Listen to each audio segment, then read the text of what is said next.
Hare Krishna to all devotees once again. Welcome to Bhakti Sangha Japa conference call.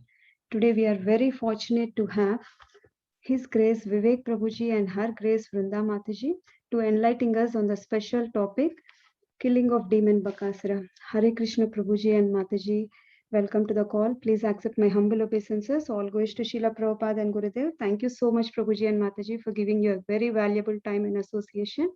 Before handovering the call to you, I would like to hand over the call to Kirtida Sundari Mataji to give brief introduction about Prabhuji and Mataji. Mataji, please take over the call, Mataji. Hare Krishna. Thank you so much, Radharani Mataji. And thank you everybody for joining us. And it's a privilege and honor to give an introduction of Vivek Prabhu and Vrunda Mataji. So Her Grace Vivek Prabhuji has been practicing Krishna consciousness from 2015 and by sincerely following all Srila Prabhupada books and instructions.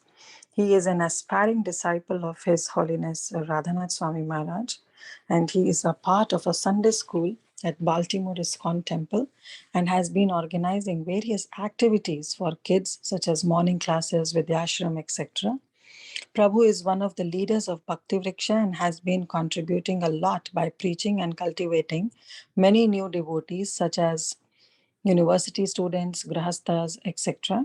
And he has been a member of book distribution team and involved in various temple service, especially during festivals such as cleaning, cooking, etc.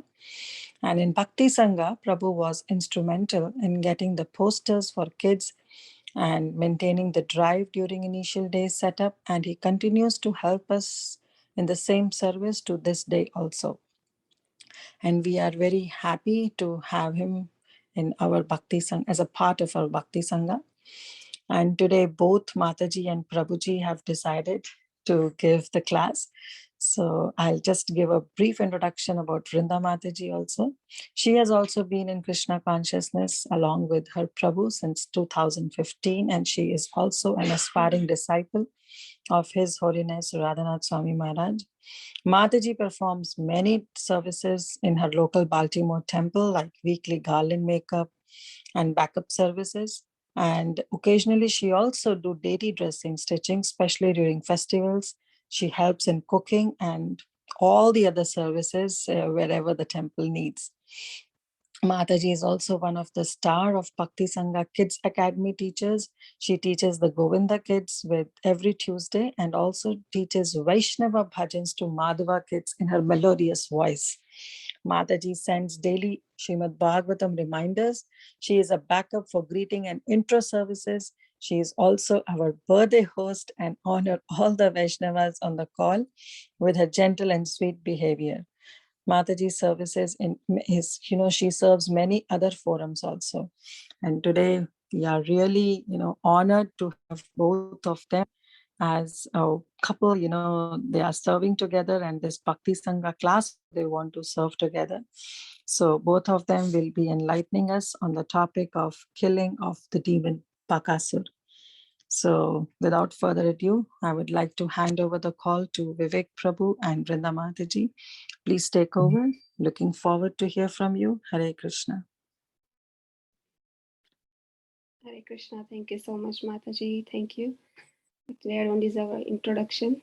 Thank you for your sweet words. First, I will start and then I will hand over it to my Prabhu.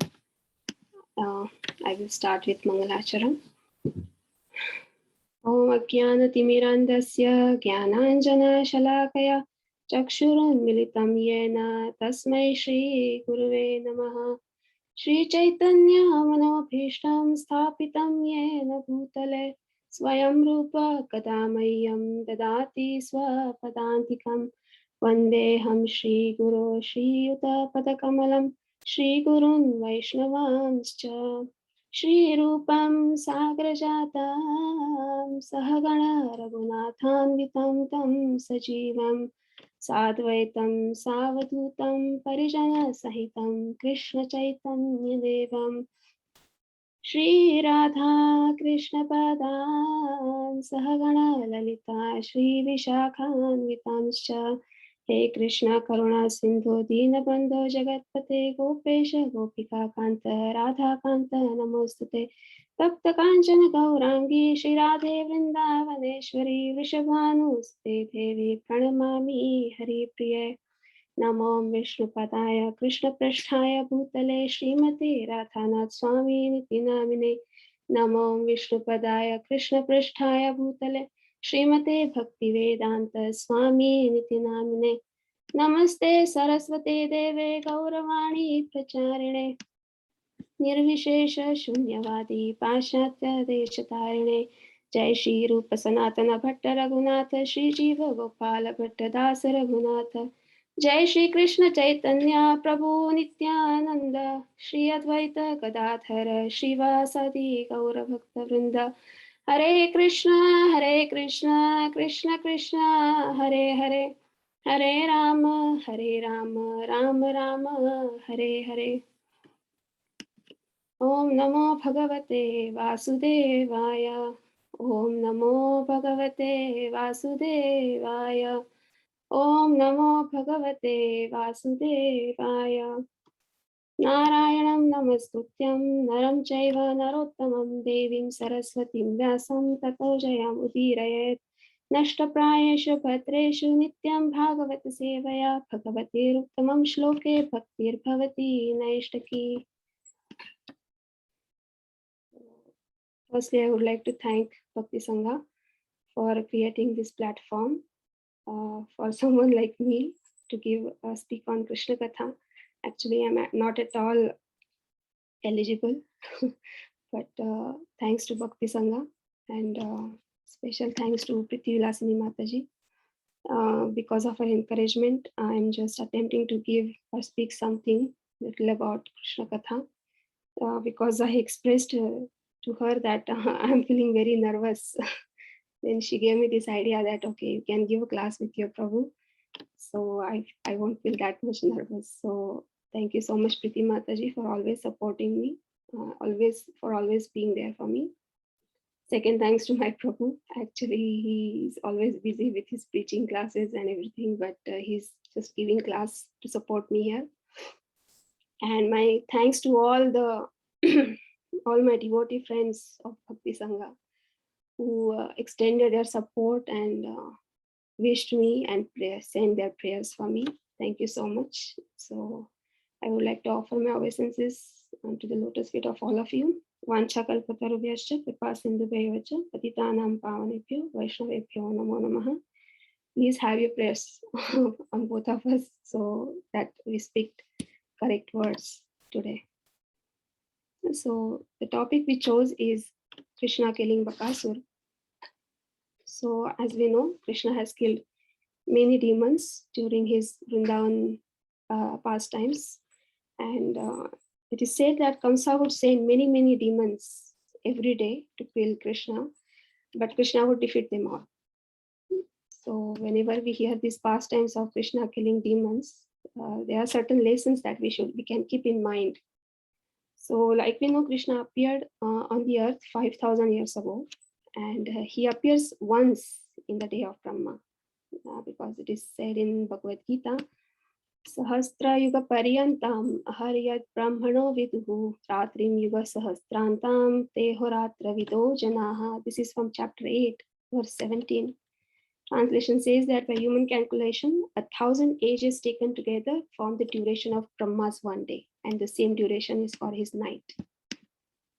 So if we think of this, we can very well realize that how such a long span of one day of Brahma is. Because in one day of Brahma, there are 1,000 Chaturyugas. In one Chaturyuga, we have Satya, Treta, Dwapara, and Kali. And all these together, totally they come to 43,32,000 years.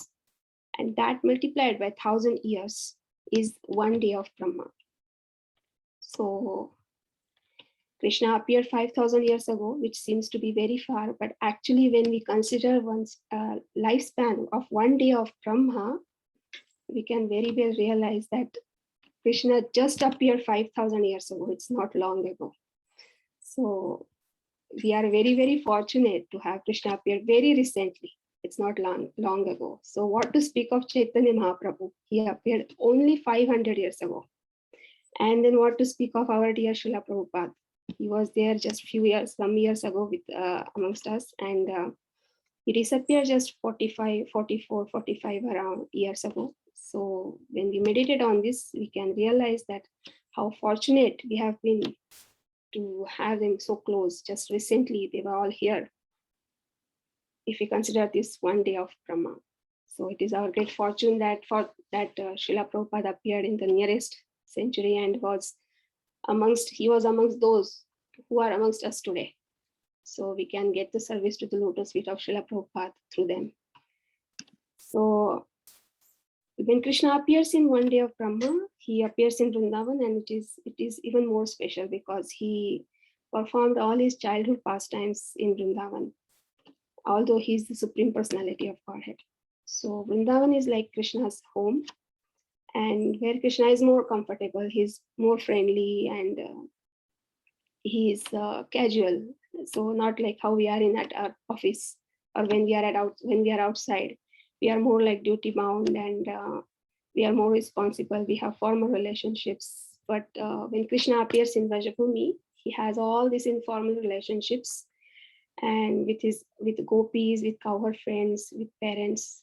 So certainly we are very, very fortunate to have these pastimes which took place just 5,000 years ago.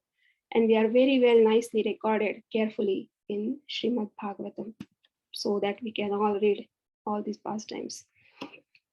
So when Krishna appears once in one day of Brahma, all these demons also appear at the same time, because they are all cursed by different sages. So when sages notice their improper behaviors, they curse these demons. And then when the demons get cursed, they actually get back to their realizations. They realize about their mistakes. And when they get the humble mood, then they also receive the benediction that, okay, Krishna will come and liberate you all. So all these demons, as we can see in Vrindavan Leela, they are all lining up one after the other to receive the mercy of Krishna.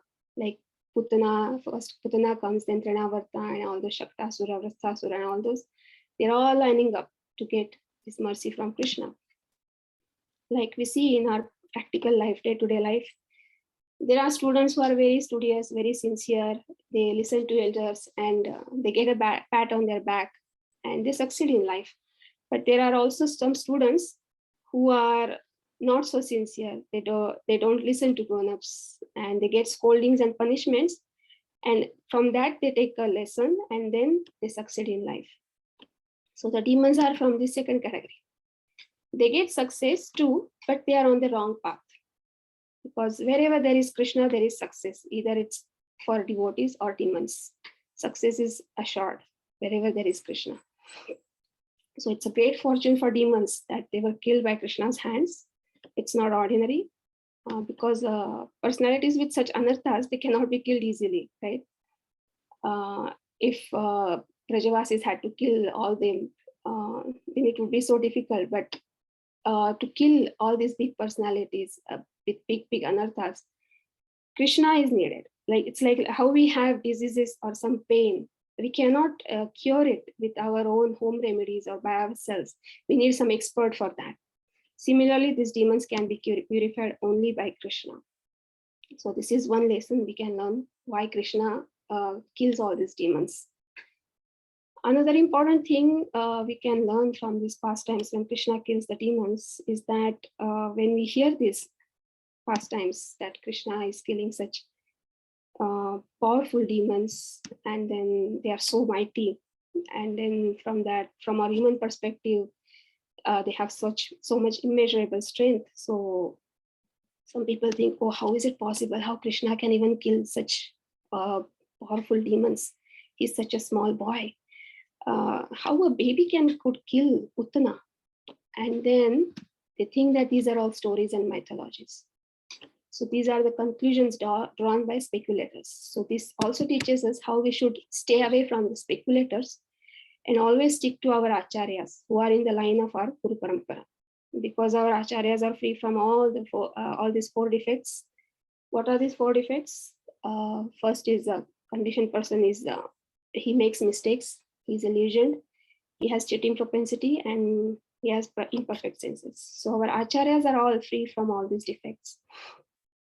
So we should stay away from the speculators who are just trying to draw their own conclusions, with baseless conclusions. They are not trying to understand it from some authority, or they are not based on any scriptures.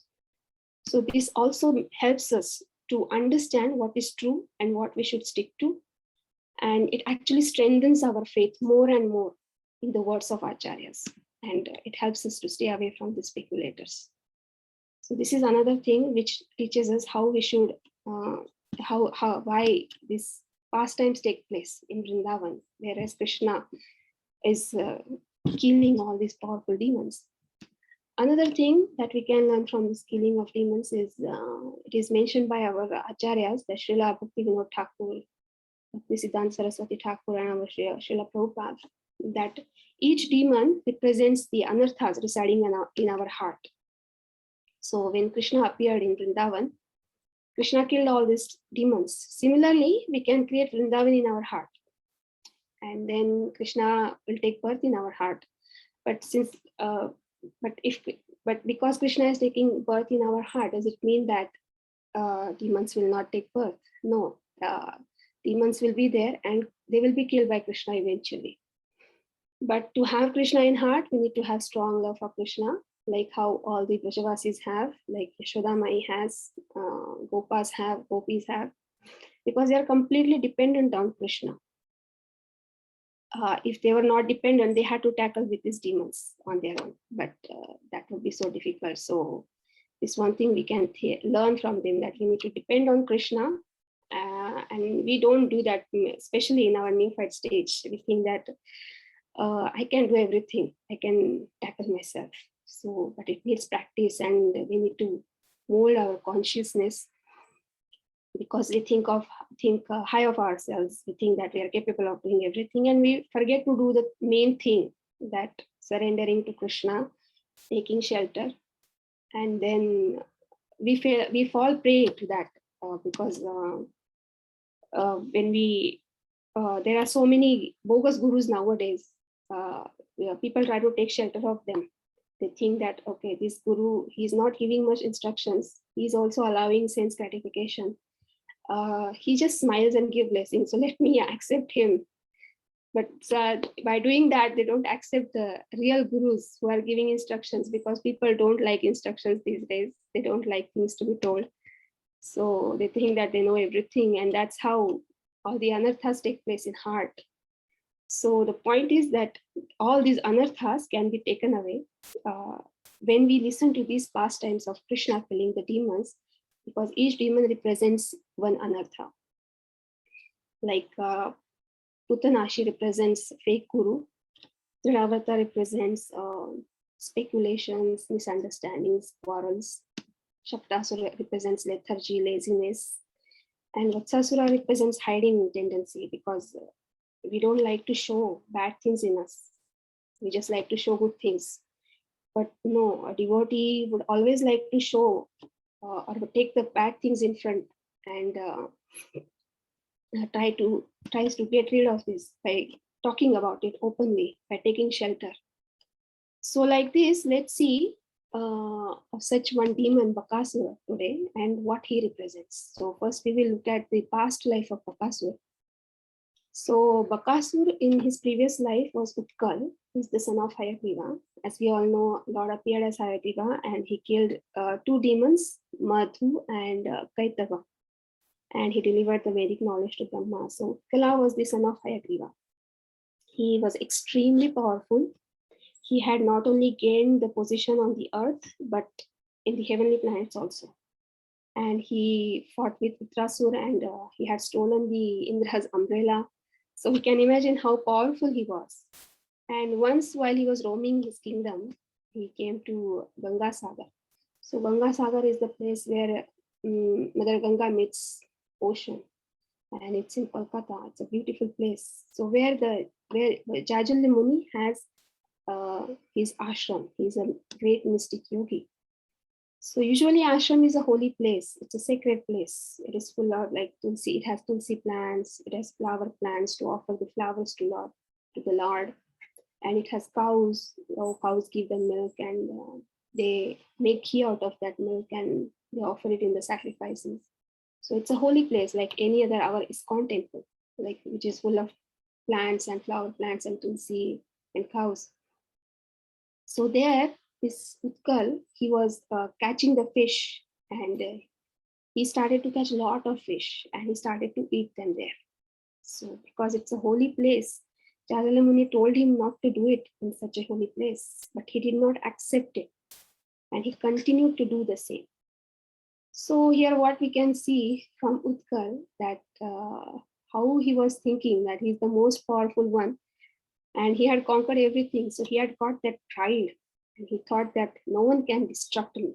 He had that thought. And with that thought, what happened to him? He did not listen to him. He continued to do that. This is what happens in the world also. Like when people achieve small little power, then they think that they have conquered everything, and they think high of themselves. And the pride makes us blind. This is what happened with Utkala. Pride made him completely blind. So looking at the behavior of Utkal, Jajalamuni cursed him, saying that, okay, if you like to eat fish, you become a crane. So you'll be relieved of the trouble of using a fishing rod. You don't even have to use a fishing rod. You become a crane, so you can easily catch the fish. As soon as he said that, next moment, Utkala became crane, and he lost all his bodily luster. And he actually did not even think about the magnitude of mystic powers Jajalamuni could possess. And he was so much unaware of it, and he became so much blind by his own powers and the pride that he couldn't think of all this, that he might be such a powerful yogi and he would curse him. Immediately he became humble and offered praise to Jajalamuni. He told him, he requested him that please forgive me, because save me from this dreadful fate, because it is so shameful that I was at such a high position and now I have become a crane. So he begs for his mercy. He glorifies him. Then Jajalamuni, who had performed austerities for like 60,000 years, he became pacified by the humility of Utkal. And he, taking compassion on him, he blessed him. He said that, okay, in the Vaivasvit Manvantara, Supreme Personality of Godhead, Krishna himself will be roaming the land while herding calves, and at that time you will merge with his body. So this is the benediction he receives from Jajalamuni. So one more thing we can learn from this is that when we are suffering from something, it should actually make us humble. We should try to surrender or take shelter rather than rebelling or thinking, what should I do now on our own? We can just become humble and we can try to take shelter. And that's how we can get mercy of Krishna, like how Utkala got the mercy of Krishna by becoming humble. And he received that benediction from Jajalamuni. So this reminds of one more pastime of Jarasandha, how Jarasandha actually had captured all the 26,700 kings. He captured all these kings from different parts of the world, and he had put them in the jail. So these kings, they wrote a letter to Krishna saying that actually we are feeling very much ashamed of ourselves because we were so happy with our kingdom, with the people, and we had so many opulences. We had lands, we had gold, silver, everything. But we became arrogant and we became proud of everything, and we started to fight with each other. So seeing that, Jarasandha, he took advantage and he caught us all easily and he put us all in the jail. So now we are living here like a beggar and with no opulences, and we are so much ashamed of our pride and arrogance. So now we don't aspire anything. You please deliver us, and we just want to be a servant. We just want to be devotees, and please kindly deliver, not so that we can become kings again, but we want to become your devotees. So Krishna saw that humility, and then he delivered them all. He again made them all kings, and they were all again back to their kingdom. So Kings, once upon a time, they were arrogant and blinded by pride. So, because of their wealth and position, but now they became humbled because they were suffering because of Jarasan. So, same happened with Utkal. Because of Jajalamani's curse, he became humble. So, in his next life, he became Bakasura and brother of Putana, and along with Trinavarta and all, they all became friends with Narakasura. And eventually Kamsa defeated Bakasura, and that's how Bakasura became his servant. So this is about past life of Bakasura. Now let's look at the actual pastime, how it took place. So one day all the boys, including Krishna and Balram, they were taking these calves for herding, and then they brought all the calves to the reservoir of water, and they were desiring to allow them to drink. And then after they all drank water, even after that, boys also drank the water.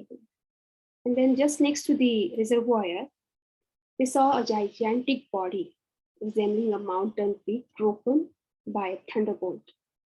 And they were very afraid to see that huge living being.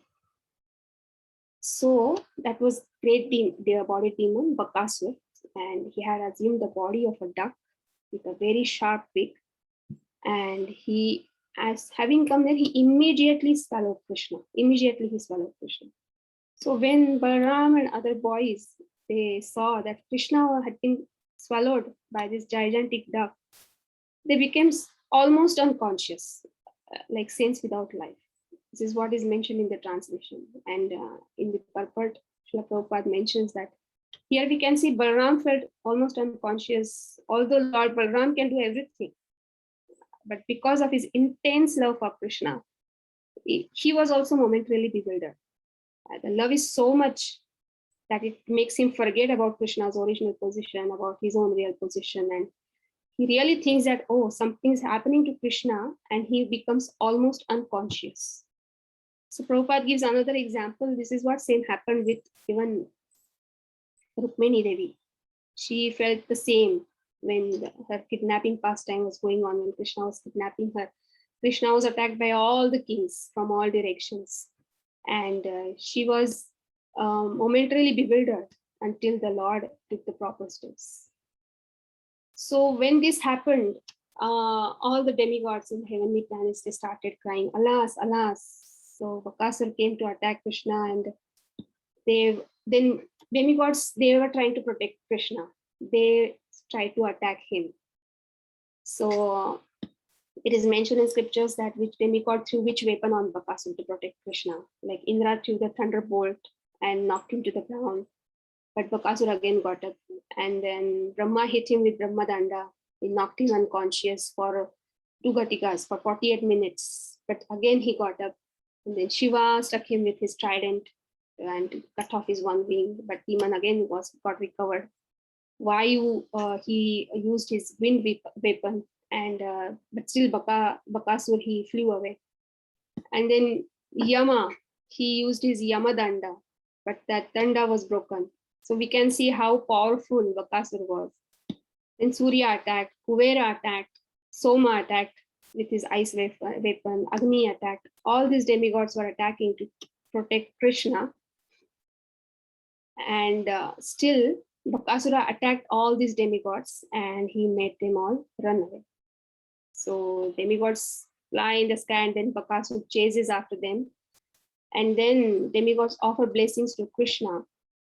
When the Bakasura was swallowing up Krishna, he felt burning sensation inside, in his throat, due to the glowing effulgence of Krishna. He quickly threw up Krishna out, and he again tried to kill him, pinching him in his beaks. So he was doing it so quickly. He threw him out. Again, he was trying to kill him by pinching him with his beaks. So here in purport, Srila Prabhupada explains that Krishna is actually very soft, like lotus, but within the throat of Bakasura, he created this burning sensation, which is even hotter than the fire. And actually, Krishna's whole body, or Krishna's holy name, is sweeter than sugar candy, but Bakasura could feel bitterness in his throat, and that's why he vomited him out. So as stated in Bhagavad Gita, ye yatha mam prapadyante tam tathaiva bhajamyaham, ye yatha mam prapadyante tam tam tathaiva, sorry, ye yatha mam prapadyante tam tathaiva bhajamyaham. In that verse, it's mentioned, the translation is, as all surrender unto me, I reward them accordingly. So when Krishna was accepted as an enemy by Bakasura, he becomes most intolerable object for him. Because for non-devotees, he becomes the most intolerable object. So he could not tolerate Krishna. And then this is what the example of Bakasura shows, how Krishna, if he is accepted as enemy, Krishna also becomes intolerable to them. So Krishna finally he grabs his tail and throws him on the ground. Then Bakasura again opens the beak, and then Krishna caught hold of his beaks, and then he bifurcated his mouth, and just like a child, how he easily splits the blade of a grass, or just how an elephant, he breaks the tree branch. He killed Bakasura by holding his beak. And then a light came from Bakasura's body and he entered into Krishna. Like he got Sayujyamukti. So after this, like we all know, demigods always, they become so happy, and then they shower flowers onto Krishna, and then they congratulate Krishna, and they start playing all these different instruments. And then all these Gopas and Balaram, they were all so happy, but they were also bewildered what is going on when the demigods were doing all this. And then they were so pleased, they immediately went and embraced him, and they were very, very happy to see that their friend is saved from the death's mouth. And then they collected their own cows, and then they returned to Vrajabhumi, and then they declared this incident loudly. So here Prabhupada mentions again in the purport that it was the practice of the inhabitants of Vrajabhumi to compose poetry about the incidents that occurred in the forest when Krishna performs his different activities of killing demons. So they would compose all these stories in poetry or have them done by professional poets, and then they would sing them loudly. They would narrate all this to those who were not present there. So they would make these poetries of Krishna's adventures and narrate them out. So this is so interesting. I really found this very interesting. So when we learn so from this Bakasura pastime, few things we can learn from the behavior of Bakasura. Like he represents the worst of anarthas, which is called hypocrisy, duplicity, cheating propensity. It's called kapatata, because he was sitting like a big mountain, right, as we saw, and he was sitting as if he was not going to do anything, or he was not going to harm. But if you have seen cranes in the lake, they usually stand on one leg, and they are closed. It's like they have closed their eyes. It's like they are doing some nice tapasya, and they are so silent. Nobody would even think that they would do something. They're up to something, but they have their eyes, or they have their target on the fish in the water. So this is what they do. No one can understand about their intentions outwardly, because they show that they are very quiet, but inwardly there's something is going on in their mind. So they're planning something. So this is the tendency Bakasura showed, that even when he was just standing there like a mountain, he had his eyes on Krishna. And as soon as he got the opportunity, he immediately swallowed Krishna without wasting a second. So we can see this hypocrisy, such a dangerous tendency that sometimes we find that people with a good character also in the loss of integrity, and they have the cheating in money matters and misusing one's position for one's own personal privilege or prestige. So this is all hypocrisy. Especially hypocrisy means that putting up an externally nice show and then suddenly maintaining some poisonous tendencies. So this is a very dangerous quality, demonic quality Bakasura represents, which is duplicity, hypocrisy. So I will stop here. I will hand it over to my prabhu so that he can explain more in detail about it. Thank you, Hare Krishna. Hare Krishna, everyone. Firstly, I would like to offer my sincere gratitude to all our spiritual mentors who have nurtured us over the past few years. And I seek their blessings, and all the devotees in the call, I seek your blessings as well. So, what we'll be discussing in the next maybe half an hour, we'll be going a little bit over. I'll try to keep it short. So, the points that we'll be discussing in the next few minutes is some examples of duplicit, unduplicitous behavior, just the opposite, so that it gives us some strength. Because often when we discuss more about something negative, it impacts us directly. So, whatever we associate is what we become. So just as Vrunda was saying, ye thaman prapadyante tam sataiva bhajamyaham. So whatever attitude towards which we approach the Supreme Lord and His devotees is what we become. So the some of the examples that we'll be discussing from Srimad Bhagavatam of some great personalities. There are several examples, but we'll spend a little bit time only on few examples. The first example is from the first canto of Srimad Bhagavatam, when Maharaj Parikshit was, everyone knows about this pastime when he was going through the forest and he was feeling thirsty, and he was trying to get some water, and then he because out of, I mean, he actually didn't do it. Everyone knows that. Srila Prabhupada explains that in the purport.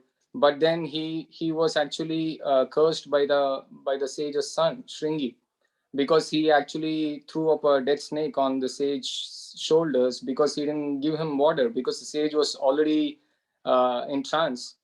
And then what happened? Everyone knew what happened. The Brahmana Shringi, he cursed Maharaj Parikshit. But Maharaj Parikshit, being a exalted devotee, he could have done many things. Um, he could have counter cursed the Brahmana Shringi, because he had already seen the Supreme Lord in the womb of Uttara when he was really small. But he didn't really do that. Why he didn't really do that? First of all, when he got cursed by Brahmana son Shringi, he actually repented. And it is said that by our acharyas that this repentance, when we perform accidental mistakes as being conditioned souls trying to practice bhakti, this accidental mistakes when we commit, when we repent by the devotees and Lord, the Supreme Lord's grace, our reactions are nullified if we sincerely repent. That repentance is the first quality of advancing devotee. Whenever we commit mistakes, accidental mistakes, not knowingly, cunningly doing some mistakes, but accidentally performing some mistakes.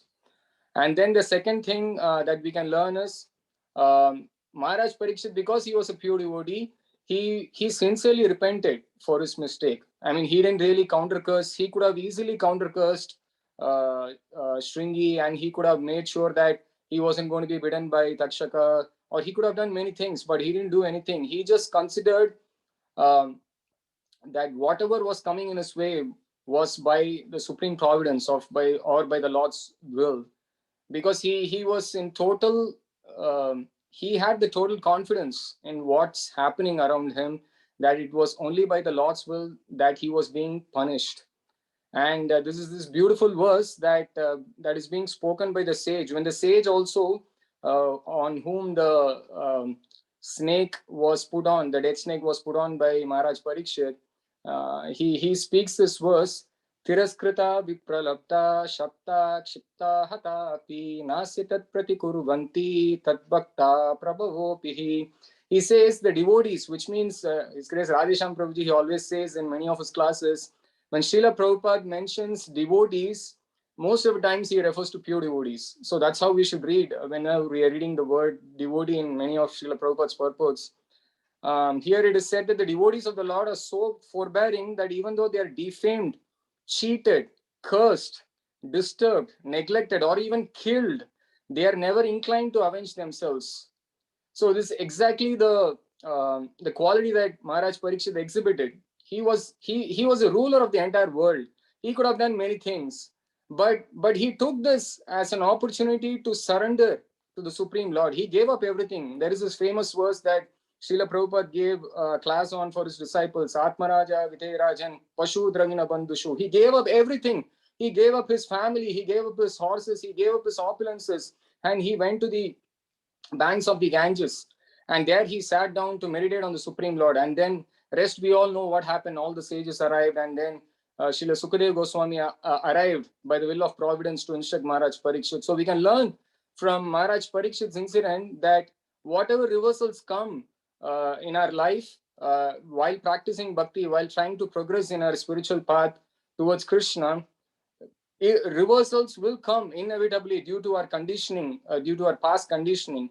But how much shelter we take, at that state towards the Supreme Lord is the actual test for us. And we can learn from Maharaj Parikshit that using his non-duplicious behavior, how he overcame that situation time and again. And then there are several examples. We'll move to Canto 6. And in Canto 6, we see a similar non-duplicious behavior from Maharaj Chitraketu. And it's a very lengthy pastime, but cutting short, Chitraketu Maharaj he actually had everything, whatever a person can think of. He was again a very, very opulent king, but then he didn't have a son. And then everyone knows how Angira Muni came and he blessed him with a son. And then he also blessed him that your son is going to give you, make you jubilant as well as lament at the same time. He just says that and he goes. And obviously, after a while, one of his beautiful wife delivers a son. And then because of he and his wife showing too much attention to their son, the rest of the queens of Maharaj Chitraketu gets extremely envious. And in that quote, Srila Prabhupada writes that as this is a big lesson that we can learn as practicing devotees, as being grihasthas or being family men. One of my mentors mentioned this, that we should never neglect the people around us. That can cause irreversible results, because when we are practicing bhakti, if we try to neglect people around us, that can make people envious. We can see from Maharaj Chitraketu's incident that the queens became envious. And then what happened? And after that, the envious queens poisoned the son, and the son died. And Maharaj Chitraketu and the queen were in total they couldn't bear their son being killed. And then at that time, Angira, the sage, and Narad Muni comes and advises him. And then after their instructions, it's a pretty lengthy instructions, they bring back their son to life. And their son instructs, the dead son comes back to life and instructs Maharaj Chitraketu that they're talking about something like father and mother. Who's my father and mother? So the son comes back and instructs that he has had several fathers and mothers in his previous life, and he doesn't know, he couldn't recognize who Maharaj Chitraketu was. And that time, that was the big turning point on Maharaj Chitraketu's consciousness, when he realizes that there is much more beyond of having a son, having a nice family around him, having much more opulences. He was totally transformed by that one incident or interaction with Narad Muni and his son's instructions. And then he really takes it up seriously, and he gives up his opulences, and he, on the order of Narad Muni initiates him with the mantra, and then he chants the mantra given by Narad Muni. And then he actually, within a very quick time, he actually gets the darshan of Lord Sankarshan. And as soon as he sees Lord Sankarshan surrounded by the four Kumaras, Maharaj Chitraketu was in total ecstasy. I mean, who will not be after looking at the Supreme Lord? But what happens after that? That's what we can learn from Maharaj Chitraketu. Is Maharaj Chitraketu, while he was in a blissful state, flying over the heavenly realms, the Vidyadharas and the heavenly beings, while he was flying in an aeroplane, he saw Lord Shiva instructing an assembly of sages. And while he was instructing an assembly of sages, Lord Shiva was having Mother Parvati on his lap. And Maharaj Chitraketu was bewildered. As soon as he saw this scene, he thought, oh, And he spoke loudly. How wonderful it is. Lord Shiva is considered to be the guru of the entire creation or this material world, and he is embracing Mother Parvati. How wonderful it is. But he actually didn't mean to offend Lord Shiva. He actually was trying to be compassionate towards the other people who shouldn't mistake Lord Shiva. That was his intention. He didn't really mean to offend Lord Shiva. But the only problem was he had a tinge of pride in his heart. And because of the tinge of pride, Lord Shiva, being an exalted Vaishnava, Vaishnavanam Yata Shambhu, but he didn't take it seriously. He just smiled. He just smiled and he just saw the behavior of Chitraketu, and he did not react at all. But Mother Parvati, she became really furious. I mean, she said even great personalities like Lord Brahma, Narad Muni, they have never said anything about the Supreme Lord and how and about Lord Shiva and how he's behaving and how he is maintaining this material world. Nobody has commented anything, and how dare the Chitraketu Maharaj does this. And out of compassion for Chitraketu Maharaj, Mother Parvati says, my dear son, she utters this word, my dear son, may you become a demon in your next life. And Srila Prabhupada writes in that purport that Mother Parvati is also considered to be like a mother for all of us, because many of us think, oh, Mother Parvati is like Durga. She puts us like in a jail within this material world. But then Srila Prabhupada writes that it's like how Lord Shiva is like father for all the living entities, because through Mother Shiva and Lord Shiva and Mother Parvati only we enter this creation.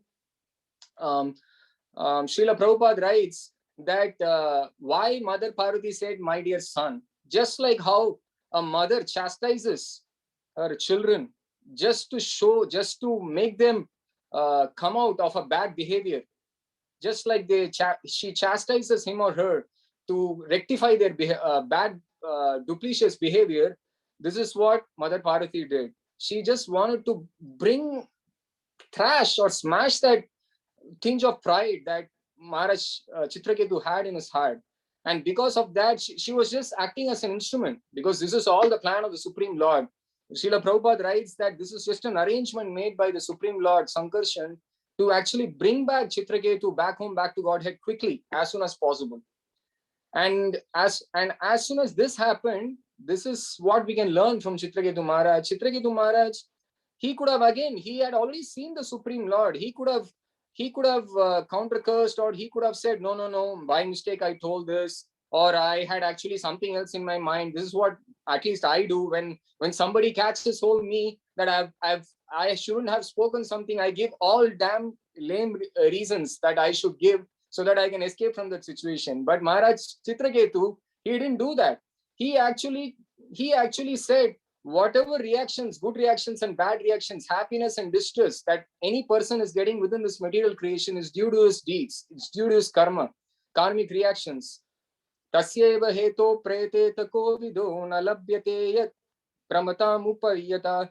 Narad Muni says this in the first canto in the 5th chapter. He says this, that any bad, good, just like how during the course of time, we don't expect bad things to happen to us. Similarly, good things also normally happen to us. So we don't have to really strive for all the happiness within the material world to happen to us. So everyone is searching for happiness.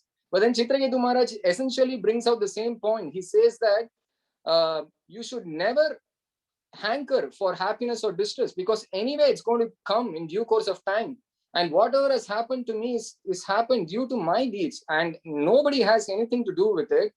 So he says, without even a single word of repentance or counter-cursing or giving any excuse, he gets onto his plane and he leaves that place.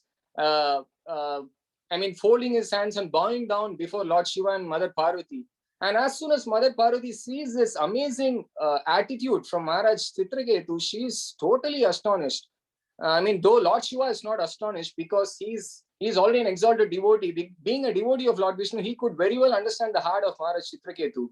And as soon as he sees this, he instantly looks at Mother Parvati and he recites this very famous verse that most of us know. Narayana para sarve na kutascha na vidyati swarpa apavarga narakeshwa api tulya tadarshinaha. Pure devotees of Lord Narayana are never bewildered by any situation, whether they are in heavenly realms or they are liberated or they were even put into hell. They only want the service of the Supreme Lord. They are not worried about which situation they are in. And this is time and again, if we can see in this purport as well, Srila Prabhupada, and in many other purports, in many other pure devotees' realizations throughout Srimad Bhagavatam, this one single line, the line of thread that flows throughout Srimad Bhagavatam, that all the pure devotees, they don't want anything in their life. They only want to serve the Supreme Lord. Whether it is Maharaj Prithu, he wanted, when asked for a benediction, Maharaj Prithu said, can I have hundreds and millions of years and hundreds and millions of tongues to glorify the Supreme Lord, and here is glory eternally. This is what he wanted. And Srila Prabhupada always quotes this Bhakti Rasamrita Sindhu verse, Anya Bilashita Shunyam.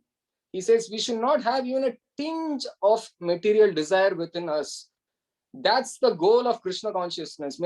I mean, being a neophyte for many years, I was always wondering what is the actual goal of Krishna consciousness. And while hearing from pure devotees, even while hearing from pure devotees within ISKCON, we can hear this statement being made loud and clear. This is the goal of Krishna consciousness, that we should never ever desire for anything, even liberation. Kapila Muni says this the same thing. Even the 5 kinds of liberation a pure devotee doesn't aspire for. He only aspires for service life after life after life. Lord Chaitanya Mahaprabhu says this in his Shikshashtakam prayers. Nadanam na janam na sundarim kavitamba jagadisha kamaye mama janmani janmanishware bhavatat bhakti rahaitu pitvayi. He says, I do not aspire for anything, my dear Lord. I only want your pure, unalloyed devotional service life after life. I do not want anything in my life. And this is what Maharaj Chitraketu also is indirectly saying this, and he left that place and he took the form of Vritrasura. And everyone knows what happened when Vritrasura was there. I do not want to go into that, but even in a body of a demon, he was a pure devotee. What to speak of in the body of Chitraketu Maharaj? So the Supreme Lord maintains the heart of a pure devotee life after life, whatever material covering he gets from. And this is another big lesson we can learn from Maharaj Chitraketu's pastime. And the last pastime that I wanted to discuss today is Bali Maharaj and Lord Vamanadev's pastime. Everyone knows what happened. And we saw that Bali Maharaj, after he defeats all the demigods, Aditi prays to the Supreme Lord, and Lord Vamanadev appears. And he appears in the assembly of Bali Maharaj, and he asks for 3 pieces of land. And Bali Maharaj was a little surprised. As soon as he sees the Supreme Lord, he bows down, that he has to give respects to a Brahmana who is holding a danda and who's looking extremely beautiful in a dwarf avatar. And then Bali Maharaj, he comes and he pays obeisances, and he tells the Supreme Lord, well, what do you want? And when the Supreme Lord says, I do not want anything, I just needed 3 pieces of land. And Bali Maharaj, he says, I can give you anything. You ask a cow, gold, furnished house, palatable food, drink, daughter of a Brahmana for your wife, prosperous villages, horses, elephants, chariots. So you ask whatever you want, I'll give you. But why you're just asking for 3 pieces of land? And to that, the Supreme Lord responds, and it's a very deep statement he makes. He makes that to even the entirety of whatever there may be within the 3 worlds, to satisfy one's senses cannot satisfy a person whose senses are already, whose senses are uncontrolled. So nothing can satisfy a person who's already satisfied within. So you may give whatever, you may give the entire world to that person, but he's already satisfied within by meditating on the Supreme Lord. So you cannot give anything to that person. And then Bali Maharaj says, I can give only, okay, if you want only 3 pieces of land, I agree, I can give that to you, whatever you desire. And then Shukracharya, the spiritual master of Bali Maharaj, he is seeing all these interactions between Bali Maharaj and Lord Vamanadev. And then Bali Maharaj, he asks Bali Maharaj to withdraw the promise. And he says, he explained that in subduing others, in joking, in responding to danger, in acting for the welfare of others, one could refuse to fulfill one's promise. See, Sukracharya, being a materialistic guru, he is trying to divert. We can also learn how to choose a guru, right? Many of us, even I had this question for many years, how to choose a guru. Okay, we have come to ISKCON, we are chanting, we are going to temple, we are associating with devotees. How do I find my Sadguru? There are so many people around. How would I find? So we can take such examples from Sukracharya. Sukracharya is trying to divert Bali Maharaj, who's trying to surrender whatever the Supreme Lord is asking, but Sukracharya is being materialistic. He's saying, he's giving reasons to Bali Maharaj not to give what the Supreme Lord is asking. And he's giving reasons that he could even break his promise to the Supreme Lord. And because Sukracharya wanted to enjoy the heavenly opulences that Bali Maharaj had, and in this regard, Srila Prabhupada writes in one of the purports that this is the difference between a Vaishnava and a Smarta Brahmana. Because most of the Brahmanas in this creation are materialistic. They don't want the famous definition given by Srila Bhaktisiddhanta Saraswati Thakur, when asked about the difference between who's a Vaishnava and a Brahmana.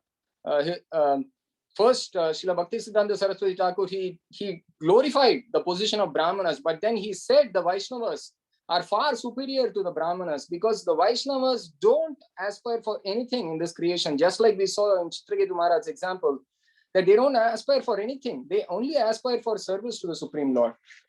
And so how Bali Maharaj acted in such a situation, because his guru was telling him to not do anything, and then the Supreme Lord is saying, give me 3 paces of land. And this is when Bali Maharaj exhibits his non-duplicious response towards the situation. And what he does, and he says, but he is the Supreme Lord, he has come to save me in the form of a Brahmin. I cannot deny a promise that I've given to a Brahmin, because that's the greatest thing that one can do, is to satisfy a Brahmin. And he also quotes that the earth, Mother Bhumi, she can tolerate many things that could happen to her, but she cannot tolerate somebody who's being untruthful.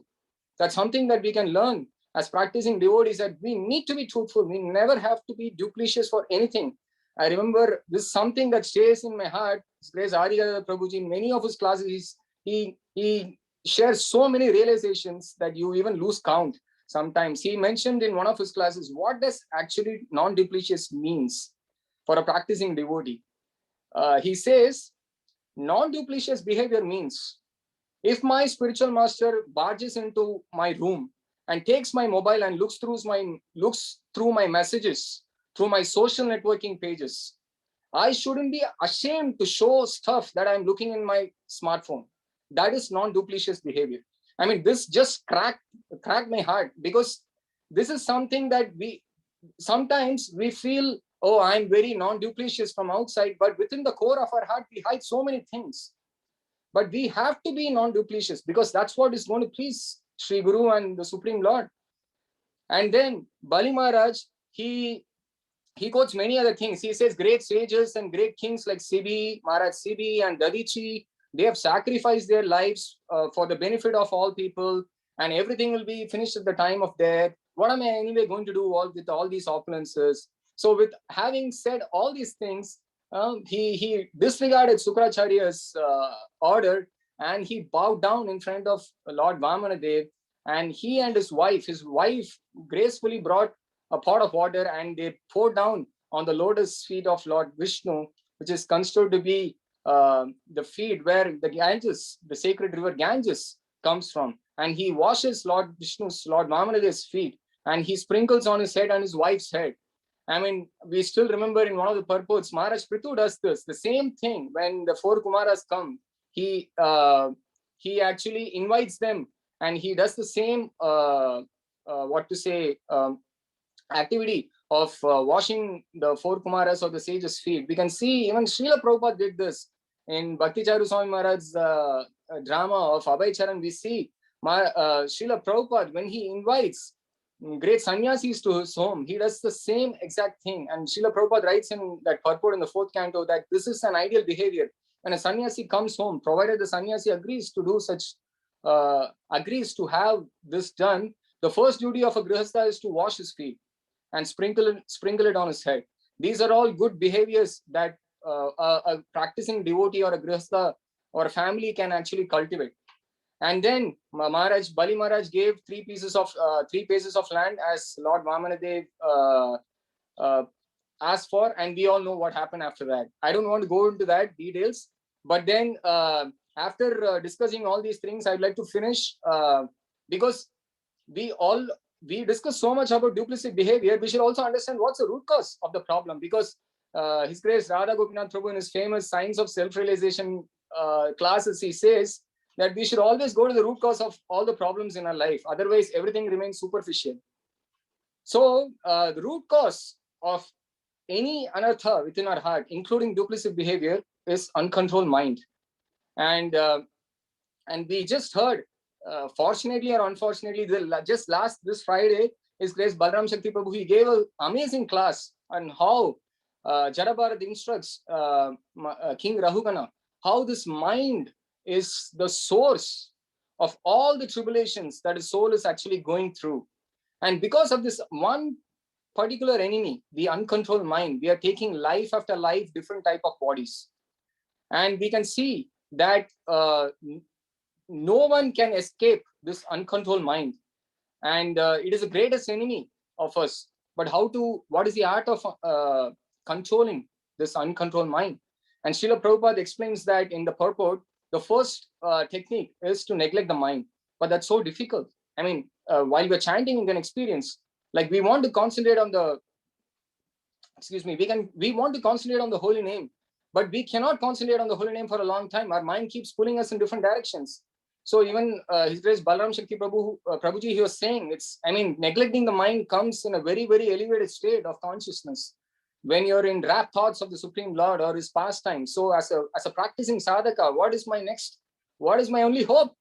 And our acharyas don't leave us hopeless. Srila Prabhupada in the very same purport, I think it's 5:11:17, when Balram Shakti Prabhuji was reading that, he states this. Srila Bhaktisiddhanta Saraswati Thakur used to say that to control one's mind, one should beat it with shoes many times, just after awakening and again before going to sleep. What does this really mean? Do we really need to take up a pair of shoes and hit our head when we get up, and before we sleep again we bang our heads, and we don't even know where our mind is, and our mind is in our heart? But do we keep banging the mind with the shoes before we sleep? Our acharyas and the dear disciples of Srila Prabhupada explains this. The purport of this one particular statement that Srila Bhaktisiddhanta Saraswati Thakur mentions, meaning is, shoes represent the lotus feet of Sri Guru and his order and the service of his order. By keeping the order of Sri Guru as our life and our soul, this is what actually means to beat up our mind in the morning. As soon as we rise up, we have to remember Sri Guru. Either by, that's the reason why Srila Prabhupada has kept the Samsara Dava prayers. We should, my spiritual mentor, he mentions, you have to know the meaning while actually chanting that every single day. Meditate on those meanings while praying, not just like a parrot praying it. And I've done, I have to go to my chanting. Because through those prayers, we can remember our spiritual master's words. Every day we are listening to him. We'll remember his words. And then what is the order that we have to follow? Always maintain our sadhana very, very carefully. Because I'm still a practicing devotee. So if I'm not attentively chanting, or at least striving to attentively chant every day, if I'm not hearing Srimad Bhagavatam every day from sincere and pure devotees, then my mind will be uncontrolled. It's inevitable. It's going to happen. And then what does the next statement means, which where Srila Bhaktisiddhanta Saraswati Thakur says that before sleeping, we have to beat up our mind. And for that, our acharyas and disciples of Srila Prabhupada, they say that to beat up the mind before sleeping is to chant the Hare Krishna Maha Mantra, Cheto Darpana Marjanam. Because by chanting the Hare Krishna Maha Mantra, our hearts and our mind gets cleared. Because to cleanse the dust on the mirror of our mind, that is the one and only process that's been given to us. By chanting the Hare Krishna Maha Mantra sincerely every single day, our mind, the propensity of our mind to be uncontrolled gradually decreases. We will see that. We will definitely keep falling for the mind, but we will see the change within us. And then, because we are talking about mind control, in Srimad Bhagavatam, it also says that in order to control the mind, it is actually a series of actions that we have to do. We have to have a regulated life, where one has to have a control, eating, meeting, sleeping, and defending. That will result in regulated actions, which will result in a regulated mind, which means that we have to follow the 4 regulative principles, eating at the right times, eating only strictly prasad. That's very, very crucial, because if we eat anything and everything, our mind cannot be controlled. Even if we chant, or my Guru Maharaj says, even if we chant 108,000 rounds many lifetimes, it doesn't matter. If we don't follow the rules and regulations that's not been given to us sincerely, our minds cannot be controlled, and we cannot sincerely take shelter of the holy names when we are chanting, because that's the most essential aspect of our devotional lives. And finally, I like to conclude with this. Why is that we shouldn't be duplicit? Because 2 reasons. One is to please Sri Guru, and the last reason is ultimately everything we do. Atha pumbir duja shreshta varnashrama vibhaga saha swanshtustasya dharmasya samsiddhir haritoshanam. Anything we do is to satisfy the Supreme Lord, nothing else. And the Supreme Lord mentions this arjavam quality, or simplicity, or honesty, non-duplicious behavior. In the 18th chapter, he mentions, though this is a quality of a person who's in goodness, this is one of the quality that the Supreme Lord expects us to cultivate. I mean, we cannot artificially cultivate this by practicing some mystic yoga, by having some knowledge, by practicing bhakti. This quality, like it is explained, that all the good qualities of demigods come to a devotee. So similarly, when we practice bhakti sincerely, and this quality of non-dupliciousness naturally comes, because we are trying to practice bhakti to please devotees, to please acharyas, to please Sri Guru, to please Supreme Lord. When we are practicing like that, automatically non-duplicious behavior arises. And I would like to conclude finally by saying that Sri Chaitanya Mahaprabhu quotes, Brahmanda Brahmite Kona Bhagyavan Jiva Guru Krishna Prasade Pai Bhakti Lata Beach, he says.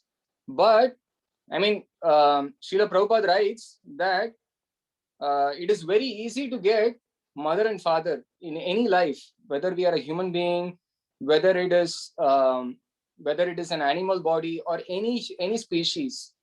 But the difficulty is to obtain a bona fide spiritual master and Krishna. Therefore, the duty of a human being is to capture the opportunity to come in touch with Krishna's representative, the bona fide spiritual master.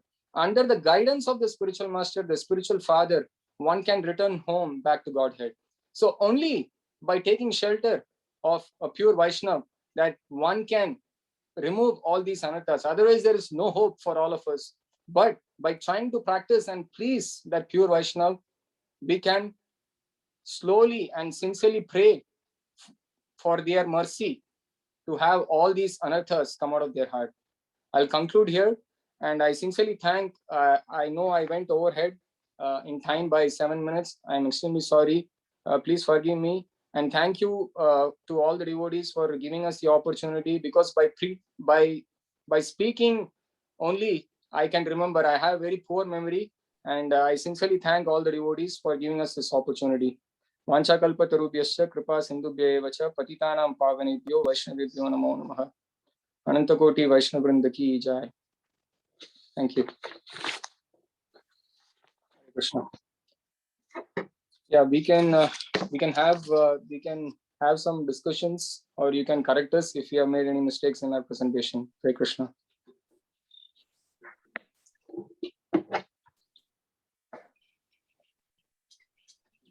Hare Krishna Prabhuji. All glory to Srila Prabhupada. What a fantastic class. You guys are a fantastic tag team. With Vrunda's sweetness in the beginning, and you giving us so much insight into the different the benefit, the what we need to cultivate. And I like the way you were explaining how this, we don't want to leave, you didn't want to leave us with the duplicitous behavior. So you were showing us what kind of characteristics and what kind of qualities that we need to cultivate. This was a wonderful class. Thank you so much. although I knew in the back of my mind that a lot of that these demons were all cursed before, but it wasn't until Vrunda was talking about it that it really clicked for me about how Krishna never lets you go. Like these different stages, I was thinking these different stages were on a path, but they had so many qualities that needed to be cleaned out. And so Krishna gave them that opportunity.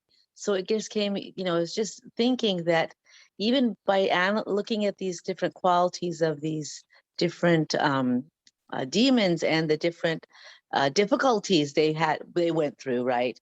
First of all, they were blessed with Krishna's association, although in a negative way. But ultimately, they're getting closer and closer to Krishna. So, so I just thinking that, once you get started on this path, somehow or other, he keeps drawing you closer. So even if we have negative things that we go through, we just have to kind of remember in the back of our mind that Krishna's trying to draw us closer to him. And if we have a purer desire than a demoniac desire, then our progress should be much faster, hopefully. Thank you, Prabhu. Very, very nice. Thank you, Mataji.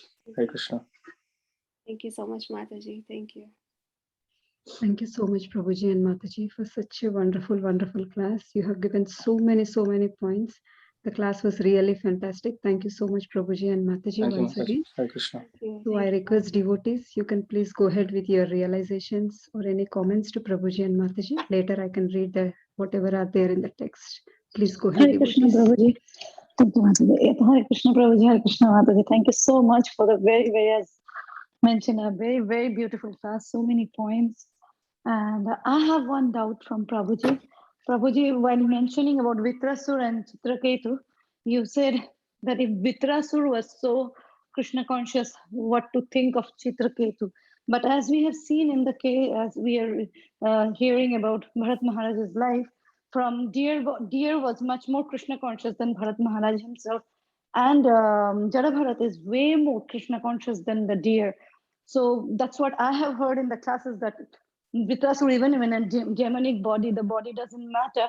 The consciousness was way much purer or Krishna conscious than Chitraketu Maharaj. And what I have understood, please correct me if I'm getting it wrong, that Krishna keep working on us, taking out the dirt till we become pure enough to go back to God, to him. So in that case, would you please throw some light when you said, what to think of Chitraketu Maharaj when Vitrasur was so Krishna conscious?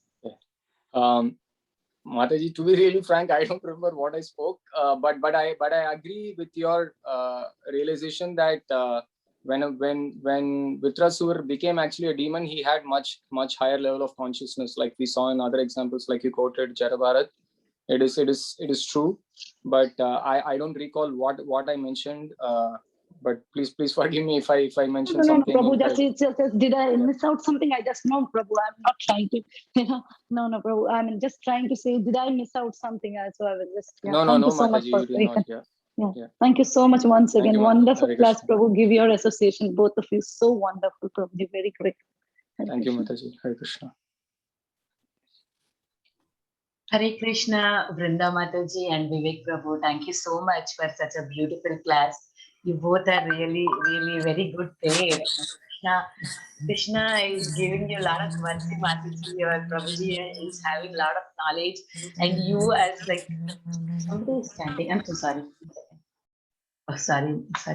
So, Mataji, very, very beautiful class, Mataji. I love your Govinda classes also. So nice that how you teach the children.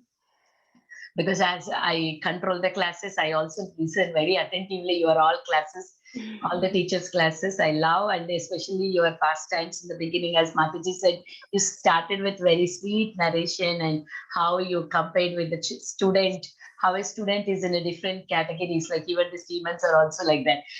I feel even I am also in the demon category where I need punishment, then I can correct myself. So, very, very beautiful, Mataji, and Prabhuji's class, very much, so many points that we need to, concentrate on day-to-day life. and how we can progress in our spiritual life. Thank you so much, Prabhuji. It doesn't look like you came to Krishna conscious in 2015. I felt like you were that Krishna conscious from long time. So much in deep knowledge you have, Prabhuji. Thank you so much. Thank you, Mataji and Prabhuji. My Danvat pranams to both of you. Very, very beautiful Thank you, class. Mataji. Hare Krishna. Thank you. Thank you, Thank Mataji. you for always encouraging. Thank you so much. Thank you. Hare Krishna, Vivek Sukasagari Prabhu. Mat. Oh, sorry, No, no. Mataji. Are we going Go in a ahead, line? Padma Sakan Mataji. Yeah, no. You can go ahead, Mataji. She just raised hand, so you can go ahead. Then later she can go. Thank you. Okay, Mataji. Thank you. Hare Krishna, Vivek Prabhu and Vrunda Mataji. Thank you so much. Vrunda Mataji, you can't say you're scared or you're fearful. Only I know how much I was scared about it. I was literally nervous. No. But very, very, very nice. As everybody said, you started it very nice, and Prabhuji concluded so good. It started slowly and it ended heavily with nice heavy points. So thank you so much, Prabhu, for sharing those beautiful points, and Vrinda Mataji, as always, sweet narration. Thank you. Hare Krishna. Thank you, Thank Mataji. you, Padma Saki Mataji. Thank you so much. Sukasagari Mataji, you can please go ahead, Mataji. Are you?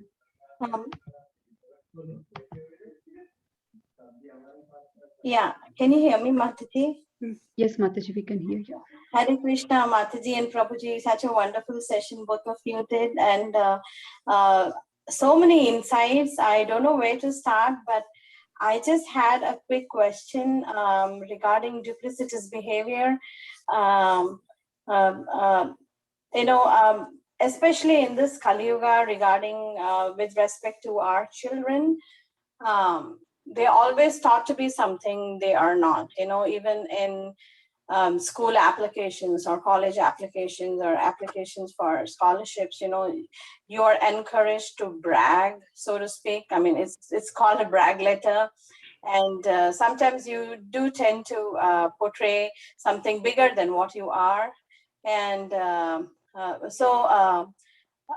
also, I feel that, there's so many laws and things in places also in school, like no child left behind and things like that. We try to fit every child into the same groove, and which may not work and which backfires in many cases, because Krishna has created everybody differently. And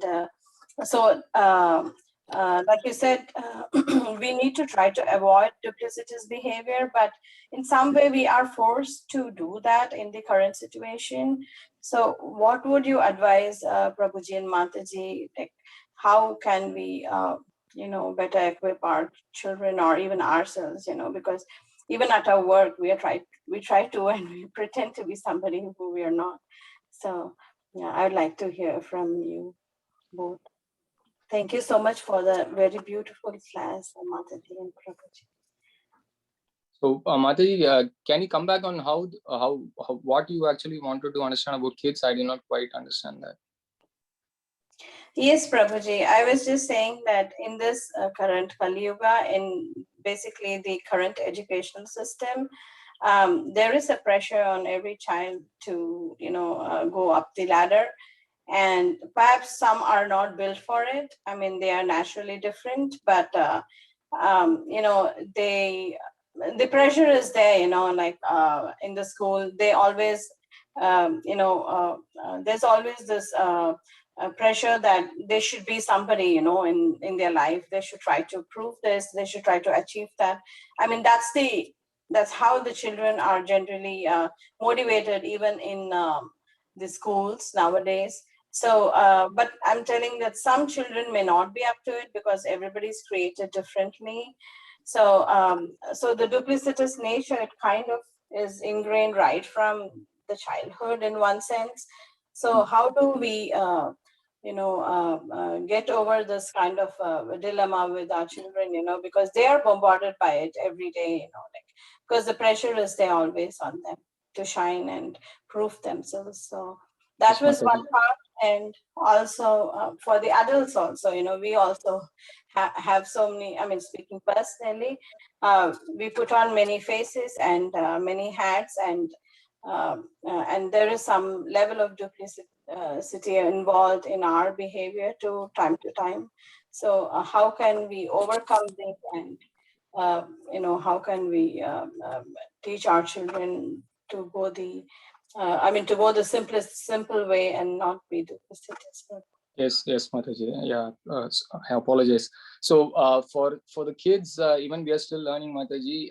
But I can share some what I've heard from Guru Maharaj and senior Vaishnavas is that they are very clear. When the acharyas comment on the schools of today or the education of today, they consider it to be spiritual slaughterhouses. That's the absolute truth. I mean, we have to take it that way upfront, because we should also not cheat ourselves by thinking that my child is going to do very well in studies, and so Krishna consciousness and material education cannot go hand in hand. We have to understand that upfront, at least put that in our consciousness. Otherwise, we'll unnecessarily keep pushing our kids towards excellent studies, but at the same time be Krishna consciousness. Well, like you said, not all kids are by nature, they cannot handle that. I mean, whatever they are capable enough to do by themselves, by nature, if they're able to do, that's well and good.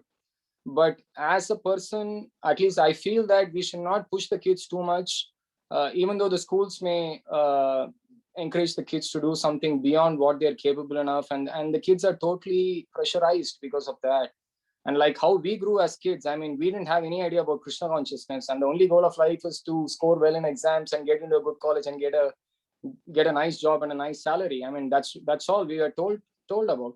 But now that, because we are at least aware of a higher goal in life, we have to nurture our kids by constantly taking them to temple, by having a good association with friends. I mean, all the parents are doing pretty much everything, but when it comes to education, I sincerely feel that we should not push them too much into a region or an area where they are not comfortable with. I mean, my Guru Maharaj mentioned in one of the classes, then ultimately all the degrees and all the subjects that we are studying from kindergarten to 12th grade or PhD levels, pretty much we are going to forget everything. That's the reality. I mean, I don't remember anything, whatever I studied in my school days, but that's the reality today. I mean, then what's the value? Doesn't mean that we don't have to give any education. He says that you give education to your kids, but also at the same time, they should understand that the goal of everything, even education, is samsiddhir haritoshanam. We need to time and again keep telling them that that's the goal in life. It doesn't matter. The kids will get irritated. They will say, I hate you. I don't like this. It doesn't matter. In our temple, once they had this child workshop and they say, oh, the kids will rebel. They will say this, they will say that. But it doesn't matter whether it's 1,000 times, 10,000 times. We have to keep telling the same thing again and again and again, because that's our duty as parents.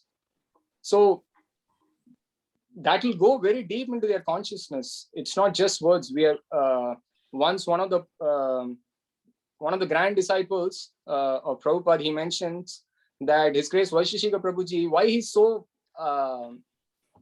wonderfully successful in book distribution. Book distribution is not just a matter of going and approaching people and asking, can you take this book? This is Bhagavad Gita, and flipping through the pages, and they take a book. It's not that. It's not just that. He's actually transferring his consciousness, all his years of practicing Krishna consciousness, and his sincere heart to please Srila Prabhupada, and his exceptional sadhana even until today's age is what is actually coming out when he's actually asking somebody to give books. So when we talk to our children, it's not a mere dialogue. We are actually pouring our heart to the kids, and it deeply affects them. We will not know that now, but when it actually comes to a point when they have to make decisions in their life, they will make the right decisions. And with respect to the adults, I'll talk about my personal experience. I do work too. I have to go to work after this, but we are not being duplicitous. All we are doing is we are trying to follow the instructions of Sri Guru and the Acharyas, because what they have told, Asat Sanga Tyaga, do not have too much association with worldly minded people, because at office it's Asat Tanga. There are no devotees in office, so we cannot be very close to them, but at the same time be Krishna conscious. That's not going to happen. So we have to do our work well, so that they don't think that I'm slagging because I'm doing something else in the background. We have to do our job exceptionally well, but at the same time maintain a distance. I mean, they may call us for lunch and many other things, but somehow or the other, by Krishna's mercy, we have to try to avoid and move away from situations. It may, from their point of view, it may feel that we are duplicitous, but we are being tied up to the knots of the instructions of Sri Guru, so we are not non-duplicitous. That's my understanding, Mataji. Thank you so much, Prabhuji, for the detailed answer, Prabhuji. So you're saying time and again, by just repeated instruction, that's the best way we can go about this situation. I mean, that's just my realization, Mataji. Maybe other senior devotees may have better realizations, because we are also just raising a kid, so we are also still learning. Sure, Prabhu. Thank you so much. Such a beautiful session by both of you. Thank you so much. Hare Krishna. Thank you, Mataji. Hare Krishna. Thank you, Prabhuji, for a very nice answer. So I request devotees, if anybody have any other realizations to Mataji and Prabhuji, you can please go ahead. Hare Krishna Prabhuji, Vivek Prabhuji, and dear Vrinda Gopi, Srila Prabhupada, Srila Gurudev ki jai, Shri Radha Gopinath ki jai, Dandavat Pranam, Jai Jai Nityananda, Jai Jai Gauranga. Prabhuji, you explained so nicely today's class about the so many realizations, especially Prithu Maharaj, and then you are given an example of Chitraketu, Harsha Shoka, and realization that whatsoever moved to South Srila Prabhupada, Srila Gurudev, Shri Radha Gopinath, the base is our chanting. When we get up early in the morning, 4:30 to 6:30, we complete japa. That day we are so enthusiastic, and it is whole day we can do Krishna Katha, but when we get up little late, Prabhuji, everything is disturbed, Prabhuji. And you are explain about the all the stories that we should not judge any Vaishnava where they are by unconsciously they make a mistake, and we give a punishment. Who we are to give a punishment to any Vaishnava? We should serve all the Vaishnava Dasanudas Bhav. That is our karmic reaction. So many points, Prabhuji, today you cover, and we have to beat our mind. And Prithu Maharaj, Bali Maharaj, and Aditi Mata story, that is for us, Prabhuji, that Bali Maharaj is Aditi's Kashyap Rishi is given Kashyap Rishi is guiding Aditi Mata that please you surrender, Lord Krishna. This life I am your father, I am your husband, but from so many life our real husband is Lord Krishna. So ekagra man se aap Shishi Lord Krishna or Shrimati Shishi Radharani ki sadhana kijiye. So we are doing japa from 15, 16, 18, 19, 20, 25 years. But what should our mood? We should chant our round ekagra, not like a 1.5 hour. Adhikata Prabhu said it should be like 2 hours for 16 round. And we have to understand that meaning, Prabhuji. Vivek Prabhuji, today's class is so inspiring for all of us. So we should understand that meaning. And yes, we have to do the morning prayers, and then we start the japa so that its effect more, Prabhuji. So many points today you cover. I make a note, but everybody has to glorify you and our dear Vrinda. And what about Vrinda? I attend her kids class, Prabhuji. That sloka is Govinda Damodar Madhavati. Little bit hard, but still 24, 25 Vaishnava is learning. The 5 years kids and 15 years kids are learning together. But they learn that hard sloka. Why? Because Vrinda's sadhana is so strong. So you both are so sincere Vaishnava and so simple, so humble, and doing so many seva. Backside director. Hari Hari Gauranga. Dandavat Pranam. Srila Thank you so Prabhupada, much, Mataji. Radha Gopinath Savar, special mercy upon you and Vivek Prabhu. Thank you so much, Mataji, for your blessings. Please bless us that we could at least follow 1% of what we spoke. Often we can speak many things. If somebody gives a Zoom account and a chance to speak, we can speak many things. But please bless us that we can follow at least some of the points that we shared today. Hare Krishna. Yes, Prabhuji, you are the one of the most important teacher of Bhakti Sangha. Yes, sure. Kirtya Sundari Mataji, Edji Lalitangi Mataji, and Edji Priti Milansi Mataji give a chance to serve more and more to Bhakti Sangha Vaishnava and all over world Vaishnava. Hari Hari Gauranga Danvat Pranam. Mataji, Hare Krishna. Thank you so much, Mataji. Thank you for your blessings always. Hare Krishna, Prabhuji and Mataji. Thank you so much for such a beautiful class.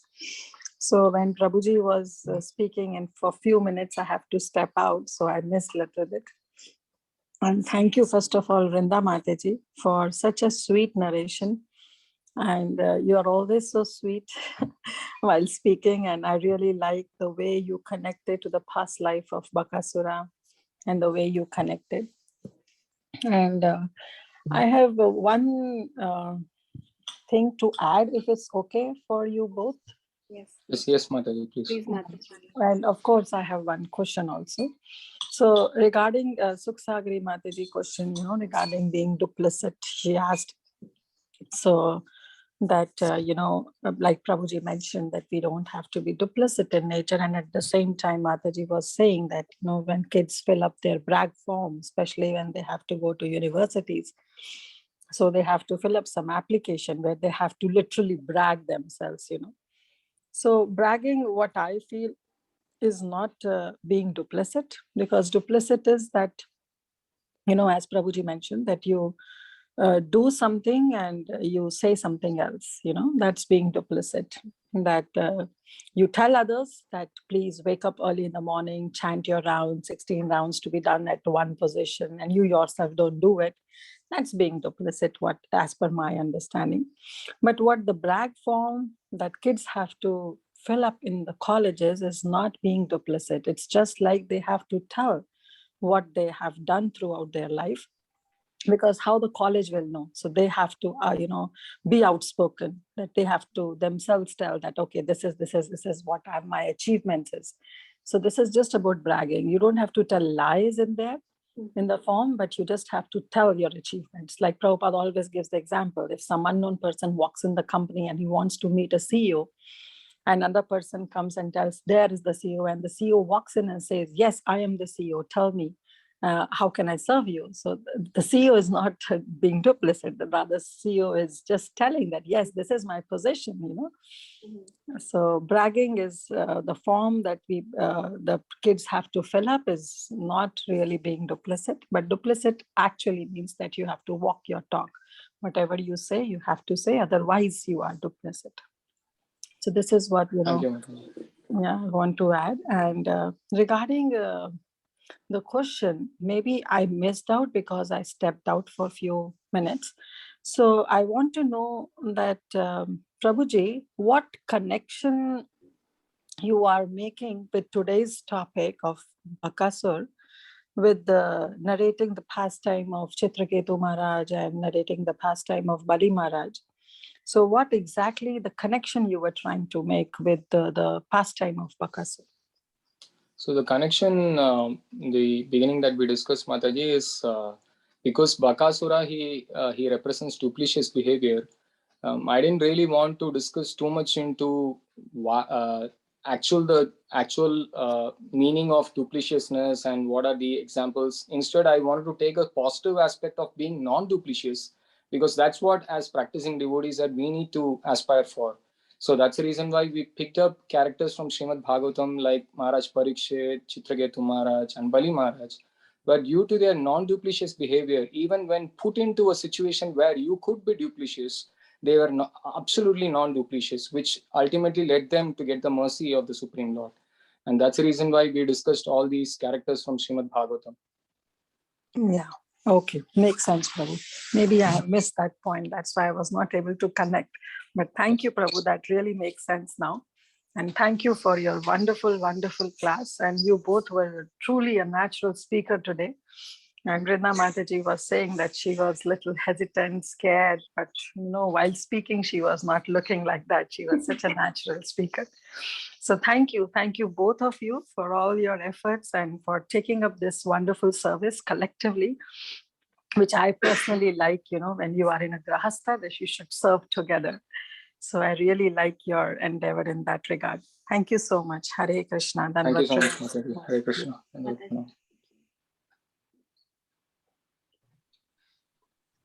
So are there any realizations from any other devotees? Prabhuji, there are some chat, not questions, just the realization. Do I read for them? Do I read for you, Prabhuji and Mataji? No, Mataji. Yeah, I thank you, Mataji. I read through the comments. Okay. Thank you. Thank you. Thank you for all the wonderful comments. Thank you so much. So Thank you. if Hare nobody Krishna. have any other realizations, we can end the call here. Mataji. Hare Krishna. Kaumudiki Mataji. Sorry, go ahead, Mataji. Hare Krishna, Vivek Prabhu and Mataji. Very nice class. And Vivek Prabhu, you did a very, very wonderful. Nice. Hare Krishna. Thank you so much, Mataji, Kaumudiki Mataji, for blessing us. Kaumudiki Mataji and Prabhuji have been a secret instrument in many of our lives in Baltimore. They have nurtured so many devotees. We are ever grateful to Mataji and Prabhuji. Hare Krishna. We just get inspired even by looking at them, the way they serve the deities and they cultivate the new devotees. It's so wonderful. So we are very grateful to have them. Thank you, Mataji. Hare Krishna. Thank you, Mataji. Very nicely. You gave very nicely. Without any hesitating or doing anything. No, just go on naturally. It's very nice. Thank you. Wonderful class. All the Hare prayers, Krishna. with all the devotees and prayers and everything this happened. And with whatever I heard, I just repeated. Thank you, Mataji. Yes, Hare that Krishna, is it. Prabhuji. Sorry, Mataji, please go ahead. Go ahead. Yeah, okay, just one sentence. Yeah, that is also an authority to repeat what you have heard. It's not easy. Thank you, Mataji. Hare Krishna. And Prabhuji also. Hare Krishna. Hare Krishna, Mataji. Hare Krishna. Thank you, Thank Prabhuji. you, I just Kaumudiki. wanted to say that, sorry, Mataji. You wanted to say something No, else? no. I'm just saying, Anuradha Mataji, please go ahead. You can go ahead, Yeah, Mataji. thank you. Yeah, I just sorry to cut in between. Sorry, Prabhu. Prabhu, I just wanted to say I'm so grateful to you for saying that point that when our guru walks in our mobile thing, and it is such a wonderful. I mean, whenever I look into my phone, I remember that point that if my guru walks in, will I be ashamed or I'll be okay to give my phone over to him? And just wanted to thank you for that. And I remember it after asking Mataji, my I am question. just repeating what I heard from His Grace Adigadar Prabhuji. So all Yes, but I did whatever not I hear, but I spoke, heard it from you, Prabhu. So I'm, giving my gratitude towards you because I heard it from you. So thank you so much. Even if it is repeating, dull head like me, even if you repeat, I forget. But thank you, Prabhu. Thank you. Hare Krishna. thank you, Mataji. Hare Krishna.